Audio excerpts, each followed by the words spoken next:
Hello YouTube, it's Common Survival Guide. I just did a video on my fire making kit, and that's always paired with my bushcraft knife. So let's move on to the bushcraft knife.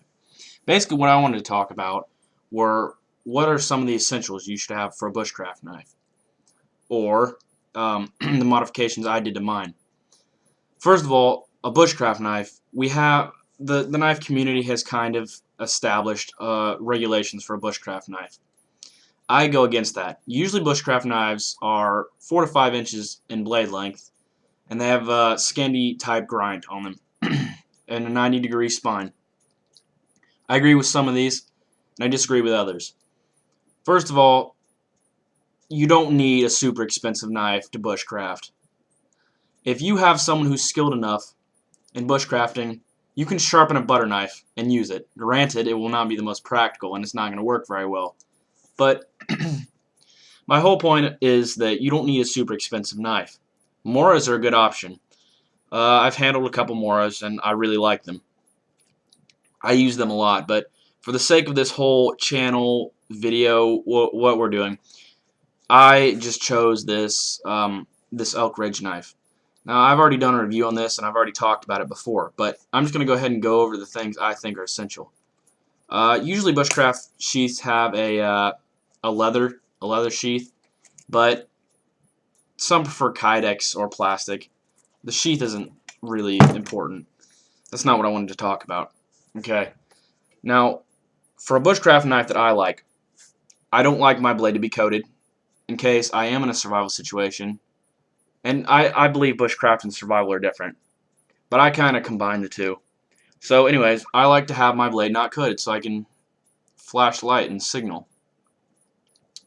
I do like the 90-degree spine. You can do a lot of things. You can scrape fat wood for tinder. You can strike fire steel. The tip, to me, isn't super important. However, I would like more of a dropped angle than this knife, but hey, whatever. I'm just using this knife for the channel. It has to be full tang. That's one thing I agree with. It has to be full tang, or it has to have an overmolded handle, in my opinion. That's strictly my opinion. Lanyards, they're not super important to me. This lanyard's on this knife mostly for looks. I don't really use it a lot. I think it just looks pretty, I guess. It looks beautiful with the knife. And the Scandi grind. The Scandi grind is super helpful. I love the Scandi grind, but for this knife it doesn't have one and it just functions just fine. However, this knife lacks in feather sticks. It's not as great because it doesn't have Scandi grind. I did modify this. I dropped the point down a little more so that for piercing. You're not going to chop with this, but however, there are other techniques that you can use to cut down saplings or things like that. But we'll get into that in another video. But I mainly just wanted to discuss my views on a bushcraft knife.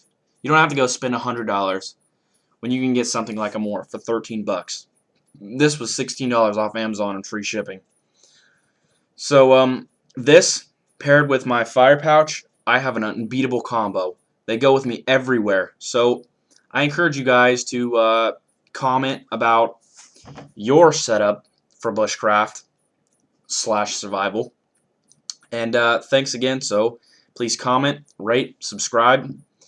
Anything helps. We'd like to know your feedback, what you'd like to see. So again, thank you guys. Comment, survival.